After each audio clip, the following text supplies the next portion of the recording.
hindi ka pwedeng araw-araw manalo, hindi ka rin pwedeng araw-araw matalo. Season lang yan. Pag season mo, walang makaka-break sa'yo.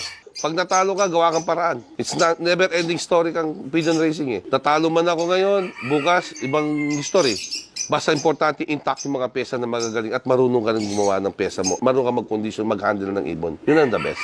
Dati, kaya natin sabihin na, first lap pa lang yan. Ngayon, hindi mo pwedeng sabihin yon. Kasi una pa lang, ratratan ng labanan eh. Imagine mo, yung time na yun, nag-speed kami ng mga 1-2, napakabilis na sa amin noon. Ngayon, hindi na 1-2, 1-4, 1-3 na. Kailangan mo rin talaga ng matibay na ibon at mabilis para makahabol ka sa kanila. Hindi ka pwedeng mapag-iwanan eh. Dapat talaga tuloy-tuloy ang pag-acquire mo ng mga birds na magaling, talagang mga winning line talaga. Para maging kang competitive sa ibang competitor mo. Dapat kung mag-ano ka, mag-upgrade ka na talaga. Yung magandang linyada na proven sa Pilipinas din.